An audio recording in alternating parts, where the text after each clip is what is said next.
Hi guys, welcome back. First of all, please excuse my throat. I'm absolutely fine. It's just I lost my voice a few days ago and I'm still not recovered from it. But no COVID or anything like that. It's one of those things. Probably shouting at the kids too much anyway. I just wanted to sort of drop another video in for you guys. It's been a really good entry point again for me to be back at uni and doing my course actually in the field as a student paramedic. So yesterday, a day before yesterday, I had my first attempt at a cannulation on a 78-year-old lady who had very thin skin, a lovely big veins on her hand, and I thought, you know what, yeah, I'll give it a go, because I was offered by the paramedic, Fred, do you want to go? And I went, yeah, absolutely, I'll have a go at a go. And I thought I'd just try to remember all my training from before. I got my sharp spin out, I've got all my bits and pieces ready. I thought, right, I'm going for it. And this lady was lovely. She said, oh, so you're a student? I went, yeah, okay, let's go for it.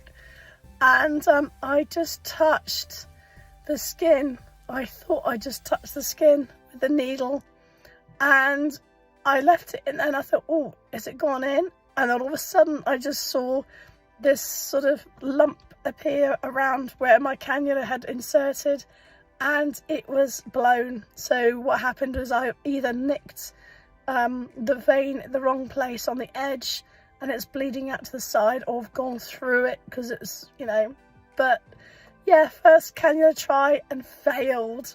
So I was a bit disappointed with myself, but I wasn't surprised, because at the end of the day, you know, it's my first ever attempt. I wasn't expecting really to get it in. It would have been nice, but then I wouldn't have learnt by it. So that was that. Today I've had an amazing day. I was with a band 6 paramedic, so I was at Wimborne, and I met up with another ECA. Hi Jason. I was able to sign off a lot of my stuff for uni, which I hadn't been able to sign off before. The supervisory side of uni, so if you're seen that you can actually do things but you're being supervised, like for example cannulation, then they'll sign you off at that. But if you've done something where you've been independent, like putting ECG dots on and explaining what you're doing, that could be independent if you've done it so many times and you're quite happy doing it on your own. Obviously when the para's watching as well, just to make sure everything's okay. But all the things I did today were amazing. I went to an RTC of a chappie that just got basically knocked by a car.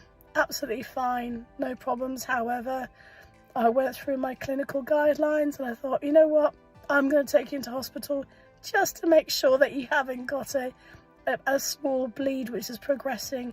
And it was the right thing to do. It was good, you know. And I had another lady who had tummy ache, and she had lots of little sort of lumps in her stomach. So and then I saw that when she was coughing or when she moved, huge mass appeared. We thought, well, that could be a hernia, that could be something else. And she had some other comorbidities which were a bit worrying actually, so I took her in as well. But overall today, my paramedic, he was absolutely amazing. I love him to pieces. He was so good. He's one of the old school ones. He's been out there 20 odd years plus, and he basically let me do every job I did today on my own, him watching over, as it were, to make sure I was doing it correctly. And I said, you know, anytime if it goes south, then please just step in. And no, he was fine. He did all my paperwork for me, which I thought that was very kind of him. And next time I'm going to have to do the paperwork for him, I think. But I was super happy Yeah, it just makes me realise I can do the job. I mean, these patients I had today, they weren't like super difficult in the way of difficulty in not knowing what was wrong with them. They're more difficulty in mobilisation and making sure that C-spine was okay, for example, for one of them, and thinking about what potentially is happening inside the body.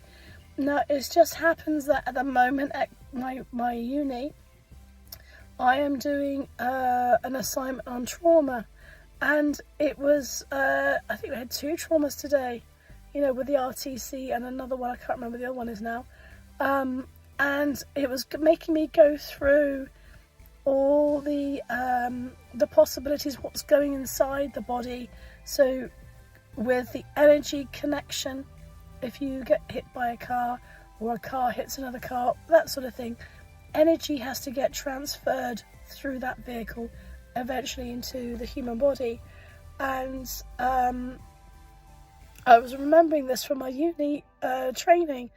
So when I was looking at my patient, I thought, well, you're looking okay, but what's happening inside? And it was the right thing to do. So I'm really happy today.